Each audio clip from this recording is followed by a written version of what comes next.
জয় Jagannath. Hello বন্ধুরা, তোমরা কেমন আছো? আশা করি তোমরা সবাই ভালো আছো। আমি সন্ধ্যা ইউনিক ফুড থেকে বলছি। আজ তোমাদের জন্য নিয়ে এসেছি উড়িষ্যা ছানা পোড়া রেসিপি। বন্ধুরা, আজকে যেহেতু রথযাত্রা, তার জন্য জগন্নাথ দেবের প্রিয় মিষ্টি ছানা পোড়া রেসিপি তোমাদেরকে বানিয়ে দেখাবো।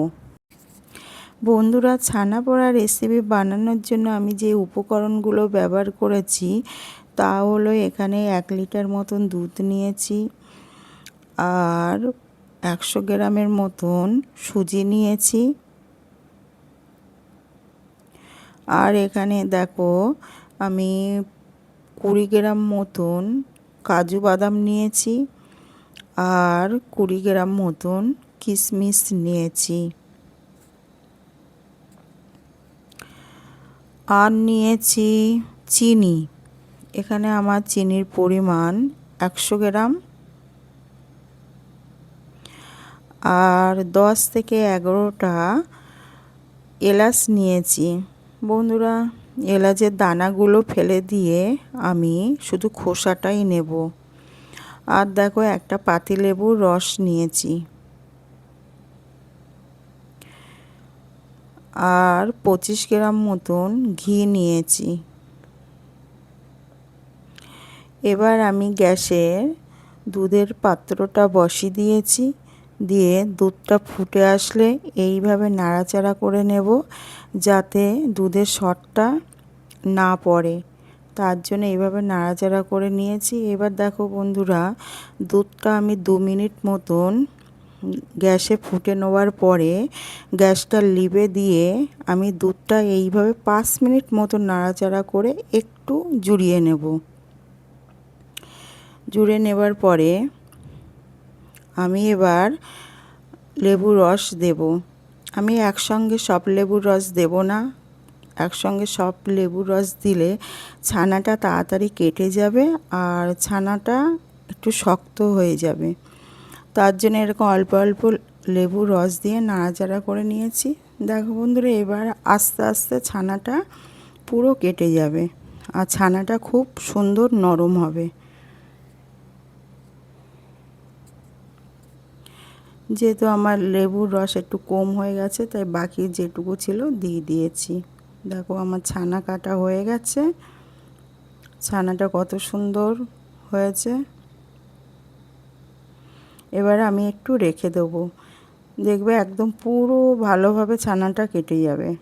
দেখো, একদম ভালোভাবে ছানাটা কেটে গেছে। এবার আমি একটা ভাঙায় ছানাটা ছেঁকে নেব। বন্ধুরা, আমি ছানার জলটা খুব বেশি ঝরিয়ে নেব না, তার কারণ আমি যখন ছানাটা মাখবো আর ছানার ভিতরে যে উপকরণগুলো দেব, তখন আমার ছানার জল একটু ব্যবহার করতে হবে।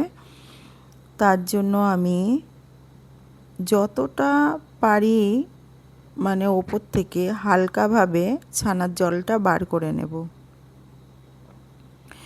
দেখো বন্ধুরা, আমি এইভাবে খুব বেশি চাপ দিচ্ছি না, হালকাভাবে যেটুকু ছানার জল বেরোচ্ছে ওইটুকু বার করে নিয়ে ছানাটা এবার আমি একটা পাত্রের মধ্যে রেখে দেব। দেখো বন্ধুরা, ছানাটা কত সুন্দর নরম হয়েছে। আমি যেভাবে ছানা কেটেছি এইভাবে যদি তোমরা আমার রেসিপিটা ফলো করে ছানা কাটো, তোমাদের ছানাও ঠিক এরকম নরম হবে। দেখো বন্ধুরা, আমি এবার ছানাটা ভালো করে একটু মেখে নিয়েছি, নিয়ে ছানার ভিতরে আমি সুজি দিয়ে দিচ্ছি। এবার ছানাটা যেহেতু গরম আছে একটু, আমি সুজিটা ভালো করে ছানার সঙ্গে মিশে নিয়ে আমি 5 থেকে 10 মিনিট ঢাকনা দিয়ে রেখে দেব। যেহেতু সুজিটা যাতে একটু নরম হয়ে যায়, তার জন্য আমি 5 থেকে 10 মিনিট ঢাকনা দিয়ে রেখে দেব। দেখো, আমার একটু সুজি দেওয়ার পরে ছানাটা শক্ত হয়ে গেছে বলে আমি একটু ছানার জল দিয়ে নরম করে নিচ্ছি। বন্ধুরা, সুজিটা পুরোপুরি ছানার সঙ্গে মিশে নিয়েছি। এবার আমি একটা পাত্র দিয়ে ঢেকে দেব।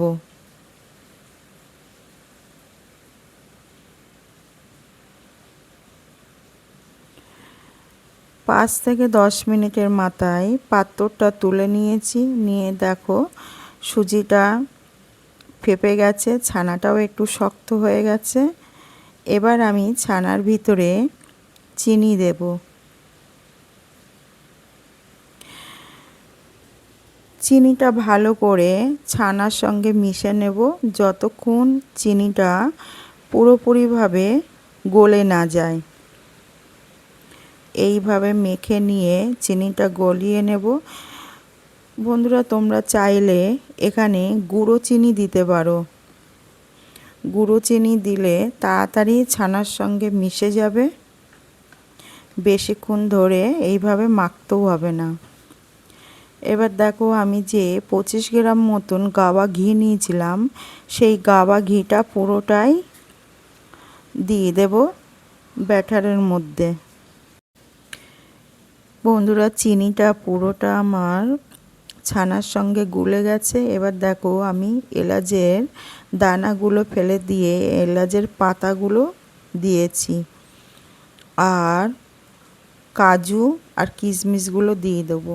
দিয়ে একটু ছানার সঙ্গে মিশে নেব। এবার বন্ধুরা, আমি একটা পাত্রে, যে পাত্রটা নিয়েছি তার মাপে একটা সাদা পিস্টার কেটে নিয়ে তাতে ঘি মাখিয়ে দেখো পাত্রের মধ্যে বসিয়ে দিয়েছি। এবার আমি একটু ওপর থেকে ব্যাটারটা দিচ্ছি, তার কারণ আমি যখন ব্যাটারটা ওপর থেকে ফেলছি দেখো ব্যাটারটা আপনি আপনি পাত্রের চারিদিকে মিশে যাচ্ছে। মোলটা ধরে বন্ধুরা আমি 10-12 বার ট্যাপ করে নেব, আর ওপর থেকে বাকি কিশমিশ আর কাজুটা দিয়ে দিচ্ছি। বন্ধুরা, আমি পাত্রটা 5 মিনিট মতন ফ্রি হিট করে নিয়ে গরম করে নিয়েছি। এবার আমি ব্যাটারটা বসিয়ে দিয়ে দেখো 10 মিনিট মতন আমি হাই ফ্লেমে রেখে দিয়েছিলাম, আর 15 মিনিট লো ফ্লেমে রেখে দিতে হবে। আর এইভাবে ঢাকনি খুলে একটু দেখে নিতে হবে। দেখো বন্ধুরা, আমার পুরো রেডি হয়ে গেছে উড়িষ্যার ছানা পোড়া রেসিপি। দেখো কত সুন্দর হয়েছে। বন্ধুরা, আমার রেসিপি ফলো করে তোমরা অবশ্যই বাড়িতে উড়িষ্যার ছানা পোড়া রেসিপিটা বানিও, আর কেমন হয়েছে সেটা কমেন্টে আমাকে অবশ্যই জানিও। আর ভিডিওটা তোমাদের ভালো লাগলে তোমরা সবার মধ্যে শেয়ার করে দিও। আর বন্ধুরা, যারা এখনও আমার চ্যানেলটা সাবস্ক্রাইব করোনি তারা আমার চ্যানেলটা অবশ্যই সাবস্ক্রাইব করে দিও, আর একটা লাইক দিয়ে তোমরা সবাই আমার পাশে থেকো। দেখো বন্ধুরা, আমি মিষ্টিটা কাটছি। দেখো কত সুন্দর হয়েছে, আর মিষ্টিটা খেতেও খুব সুন্দর লাগবে। আর দেখো মিষ্টিটা কিন্তু একটু শক্ত হয়নি, পুরো নরম হয়েছে। বন্ধুরা, কাল আবার তোমাদের সঙ্গে দেখা হবে নতুন একটা রেসিপি নিয়ে। তোমরা সবাই ভালো থেকো, হাসি খুশিতে থেকো, আর আনন্দে থেকো, আর সবাই নিজের পরিবারের দিকে খেয়াল রেখো। জয় জগন্নাথ।